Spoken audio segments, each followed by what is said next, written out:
Welcome to the Lotterywest video tour of the 2023 Sculpture by the Sea at Cottesloe. With the wonderful assistance of Lotterywest, we are able to bring this exhibition to so many community groups who would otherwise not be able to attend.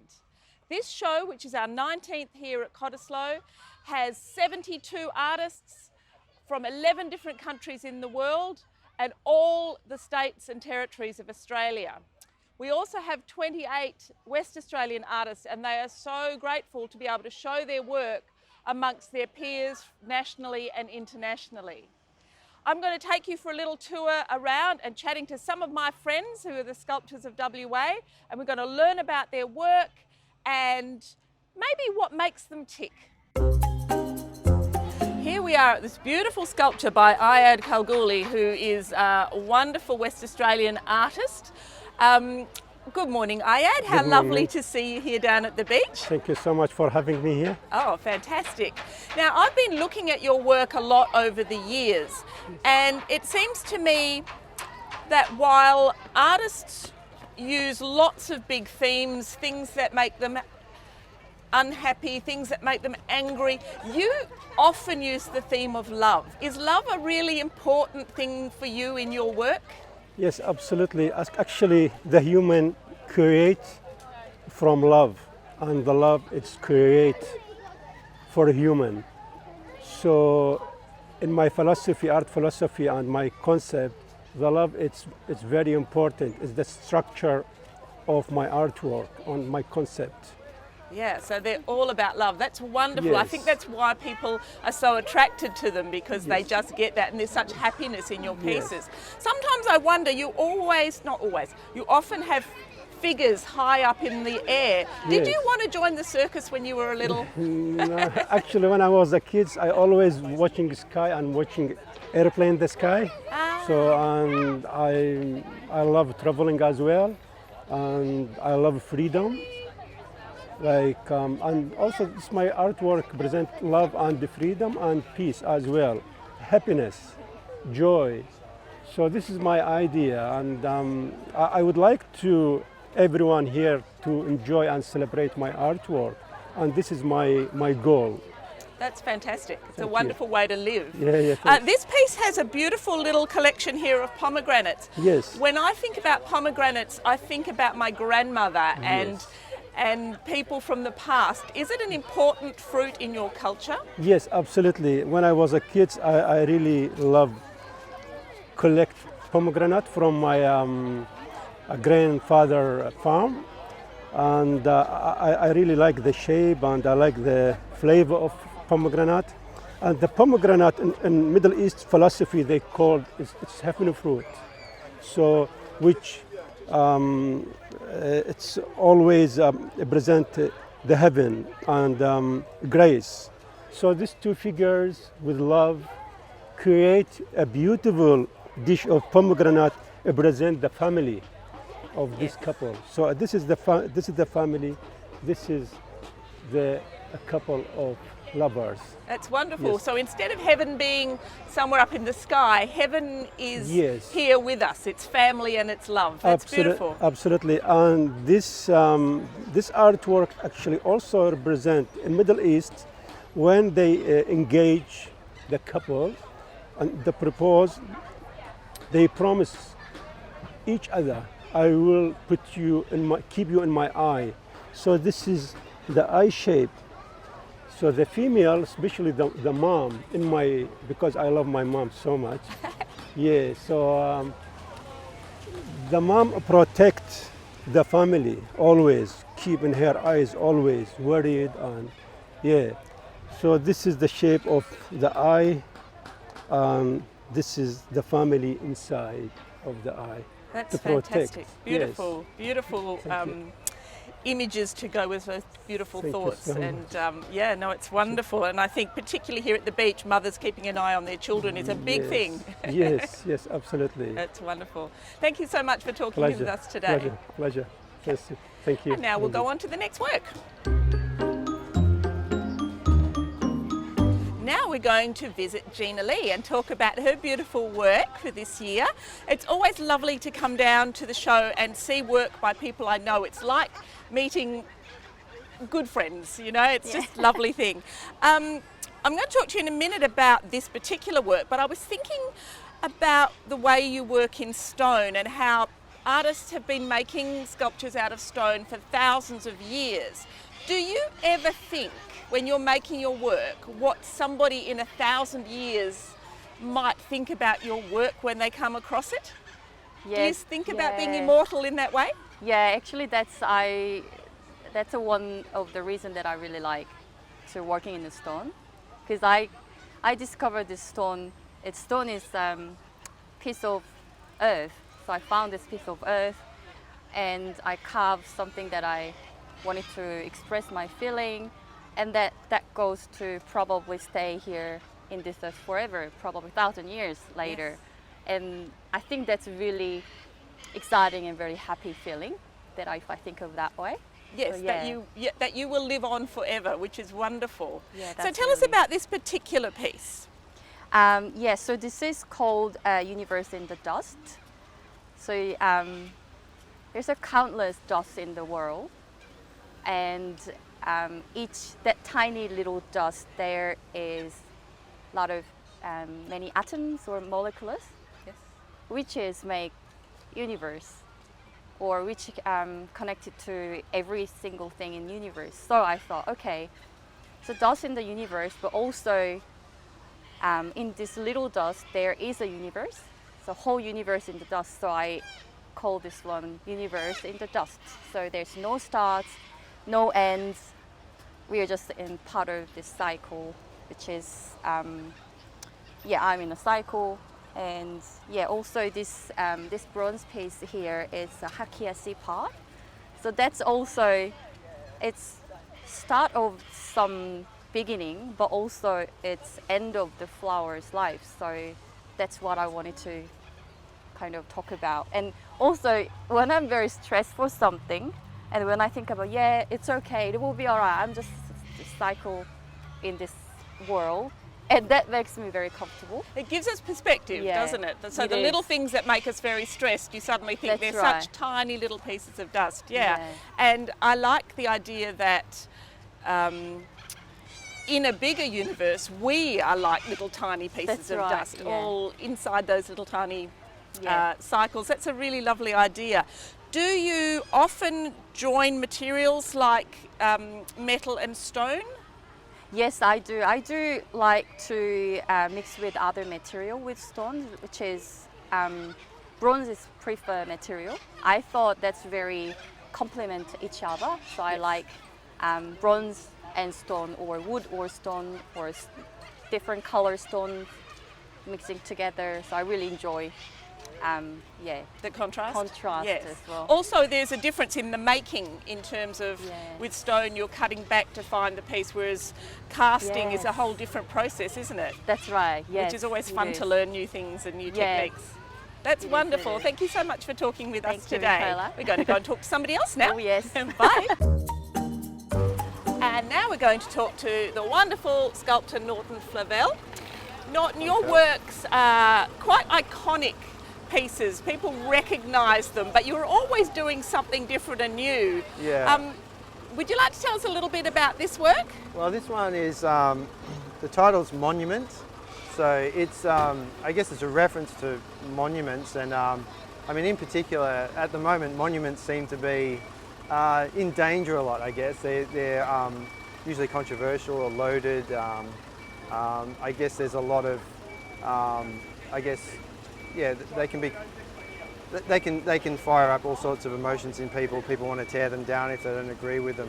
So I was thinking, although that's the case, there's some beautiful monuments around. I mean, the Statue of Liberty is just one of those iconic things. So as an artist, you'd like to be able to work with beautiful materials, copper and stone, and I thought, well, what would I make in 2023 that kind of wasn't loaded or controversial? And so I went, well, a monument for today would be balloons, which is kind of a bit shallow and ephemeral.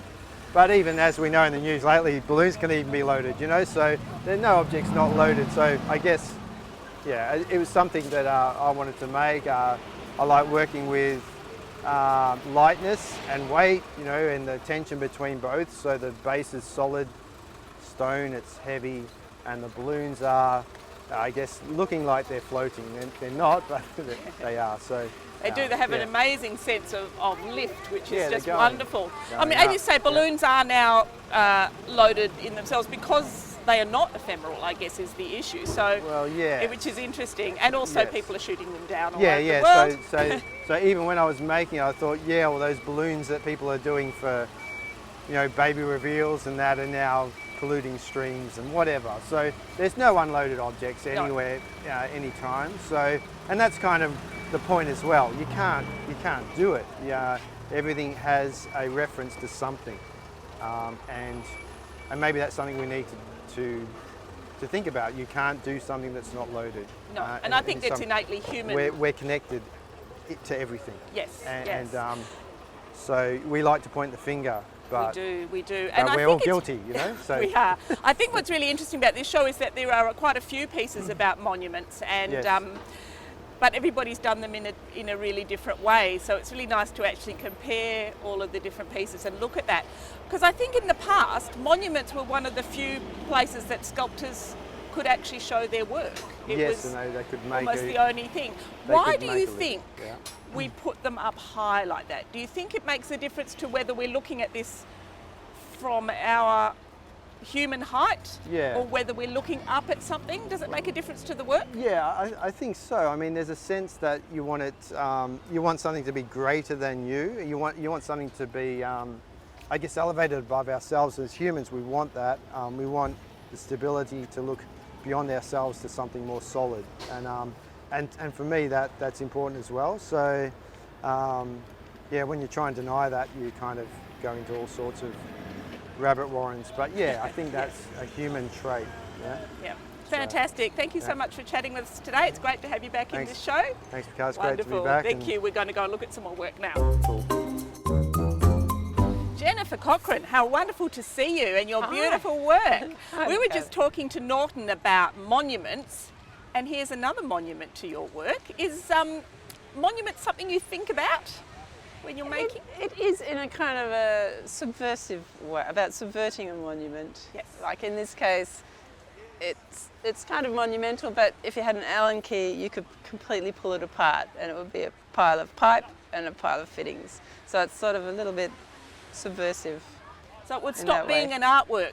It would I just don't become know. a pile of something. Yeah, what is art? Yeah, We're yeah. not going to get into that today. I need to tell you that last year I was in a place where I was working, and one of your sculptures was in my eye line all of the day when I worked, and it was such a comfort and a joy to me to have that work there. But the birds in that place spent all their time inside your work. Oh, It was how a nice. refuge for these little birds from the bigger birds, and Yeah. I wondered, do you ever think about your work once it's left you and left your studio and it's out in the world, having its own conversations with people? Do you ever think about that? Only when I get that sort of feedback, and it's really nice to hear that, because often I haven't seen that work in situ, No. and I'd love to. No, so it's not something that once it's gone, but then when I have a conversation with someone about it, it's really nice to hear how it's they're gone. going. Yeah, yeah. I always think that sculptures are or artworks are kind of like your ambassadors. They go out into the world and talk yeah. to people on your behalf, so you don't have Well, to. that's a bit frightening. Oh, I think it's easier than Yeah. having to do it yourself. True. They're usually better behaved, I find, than artists themselves. Yeah, they are definitely better behaved than artists. Yeah. Fantastic. It's lovely to chat to you today. Thank you for standing Thank in the you. sun with us. Thank you, And Michaela. we'll go on to the next work. Enjoy. The wonderful, marvellous Denise Pepper. How lovely to see you. Oh, how lovely to see you too. Thank you so much for that. Oh, absolute pleasure. When I make work, I always think, what skills do I have to make the work that I want to make, the idea? It seems to me when I look at you, you go, what skills can I learn to make something completely different? You're always 100%. making new things and learning new Yes. skills. That's astonishing to me. Yes, exactly. I'm the sort of person that I don't like to repeat things. I'm about moving forward and gaining as many skills and as much knowledge. I'm also about changing my materials to something new every time. It's about another journey every year. Oh, that's so fantastic. It's so energising, and I think that comes through in the work. You get this real sense of playfulness and energising kind of feeling from it, which is just beautiful. So Thank this you. particular work, I know you told me you started making the pieces out of leftover bits. Yes. How did you go about making this particular work? I'm kind of really fascinated by the interlocking of circles and what kind of structures you get and what kind of configurations they will allow you to present. This material is called satinized acrylic. It's an architectural product. What I really love about this material is the fact that it's the luminous of it and the allowings to allow different colours to transmit through it. Especially designed to be illuminated, so they have got solar light, so it's activated in the night time as well. So there's like a 24-hour presence with the work. You can see the sun shining through, bouncing off of each other disc. So for me, that was really, really important to get that. Yeah, to get that whole sensory kind of surround. Exactly, surround. And like you said, colour's really important to me. I think colour makes people respond. They have a reaction to it. It makes them feel good. Yeah, so that's why it was important to play with lots of colour. Fantastic. And you were talking about a particular plant, I think, that you had in mind when you were making this work. Yes. Can you tell us about the plant? Well, if you look at the orange one, when I started playing with the orange one, I was thinking about the colour structures you get in vegetables and plants. And beta carotene is what gives carrots their bright orangeness. But now we're cultivating and harvesting beta carotene because it's vitamin A. So I was looking at this colour through to the dark greens and the greens through to the reds. They're all colours that you actually find in vegetables and in plants. So even though they look really fluoro and amazing, they're actually natural colours. They're based on that idea of natural colours. They're based on the natural colours you get in beta carotene and in plants. Fantastic. Oh, that's so exciting. And Wonderful. we're near the ocean, so there's that kind of connection with nature. Yes. And also mass-produced or produced. So there's those two kind of things coming together. Yeah, and locking together. Locking like together. Circles. Yes. Beautiful. It's a poem. It is Wonderful. a poem. Thank you for Thank talking you so to us much. today. Thank you. Wonderful. Tom de Monk Hey, Kirkmere. hello Michaela. Wonderful to Hey. see you again. Yeah, good to see you. This work makes me laugh so much. Does it? It Wow, does, yeah, because that's great. you are so well known for your timber and bamboo, your colours, all of Colours, those yeah. things, but you're really well known for the time you rode your work here Yes, on a trailer. yes, and yes. this has become almost a meta work. It's a work, it's a sculpture about the sculptor making sculpture. Yeah. It's kind of got wheels within wheels. Was that what you were intending? Well, this is actually the same push bike that I transported my first The sculpture. actual one. I'm going to Yeah, touch this it. is it. This is one. Yeah, in 2011 when I had the first show in Sculpture by the Sea. Fantastic. And this was the bike. I still got a photo with the bike on it and the sculpture. Yeah, that was also a bamboo sculpture but without the bike. Yeah. Did you want to make a piece that was interactive so that people can get on the Yeah, bike? Is that yeah. what part of the... Yeah, definitely. Yeah. So the title is Artists at Work. Ah. And it was also kind of like if somebody steps on it, they can be an artist at work for a little bit, you know? Like, It's great because it acknowledges how much of the artist's work is not the creative bit, is the hard slog. well, this is part of the creative bit. Yeah, like, for for sure. me, the bicycle very much became like an artwork or part of the artwork, really. Yeah, a for sure. performative piece. You know, I'm like- thinking where you might be going next. Are you going to put yourself in an artwork next? You might be able to Yeah, paint well, up your I don't arms. know yet. I was thinking like, oh, maybe the bar can go up and I can have it flying or something. I don't know yet. Yeah. For you, does each artwork build on your past works as you move along? I was just talking to Denise and she likes to do something completely different and go in different directions. Yours Yeah. is more like a progression through your work. Yeah. Well, I'm an avid recycler and I also recycle my own work. Aha. So elements of previous works, they come back into the next work. But I try to do Fantastic. something completely different with Yes, yeah. each time. Yeah, but Yeah. there is definitely that line where certain elements keep coming back. Yeah, like fantastic. the bamboo, So for example. we can follow your progression like we can follow you on your bike. It's wonderful. Yeah, for sure. Yeah, Oh, I love it. fantastic. And my earliest memories.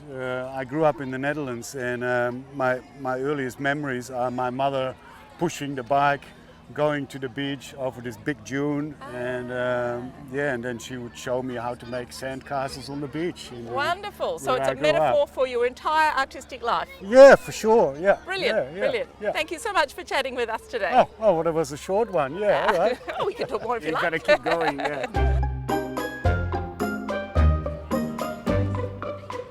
William Leggett, it's so wonderful to have you. Very first time at Sculpture by Thank the you. Sea. I know you've been a sculptor for a while, so I'm going to ask you a little bit about how it's been coming to a big exhibition like this with, you know, all of the people you, as you Yep. can see around us and the sea and all of that stuff. But first I wanted to say, one of my pet peeves is when people talk about people who are arty as being a bit flighty, a bit airy-fairy, not practical and not hard-working, and I always fight against that because every artist I know is incredibly good at problem solving and it really practical, and I'm wondering how your skills in the construction area make you a really practical, solid sculptor. Yeah, well, there's always been quite a reciprocal sort of dialogue happening between my artistic practice and then also my other job, my other career. And the problem solving is integral to my work, and resolving this work in particular is in dialogue with a previous work that I built last year, where the weight of concrete always becomes a concern sometimes, getting it around and things. So Monument XO is an exercise in reducing some of that weight by pulling a lot out, but then at the same time in that process becomes an exercise in positive and negative space. By doing that, it explores the space between the object rather than just the object itself. So it's almost a Jenga process of pulling Yes, bits, pulling, yes, and see taking what up. still stands up, Yep. still solid, yeah. Yep. So for you being in Sculpture by the Sea for the first time, how's it been? Have you enjoyed it? I'm loving it. Great, Yeah, it's great. beautiful down here. I live up in the beautiful Perth Hills, but to come down here for the day and by the beach and stuff, it's just a spectacular spot. That's your work. wonderful. And have you enjoyed meeting all of the other artists? Yes, I And- love last night. We had a bit of an artist opening party, so that was great. A lot of people whose work I was familiar with, obviously, but hadn't met before. So, and a Fantastic. bit of a breakfast this morning. That was very nice. Beautiful, beautiful. When I look at your work, it feels really architectural to me, and we get a lot of architects who've turned to sculpting. Are you ever going to build a house like your sculptures and go and live in it? They feel like places to live in. I dream of it. Yeah, I just need to get a bigger property. Yes. Really. Yes. And no, I'd love to do that, and I'd love to. I really like rammed concrete as well, which is sort of like rammed earth. I'd love to do a rammed. There's a beautiful house by it's in Perth Architects. I think it's in Floreat maybe. That's done using rammed concrete, rammed recycled concrete, Yeah. which is really interesting. I'd like to maybe incorporate it in my future works as well. So Fantastic. there's always there's stuff ticking away. Oh, well, as soon as you build a house that looks like your sculptures, I'll Yep. come and visit you there. Thank you. Wonderful. Thanks for talking All to right, us thanks, today. Nicola. Okay. Bye-bye. Mate.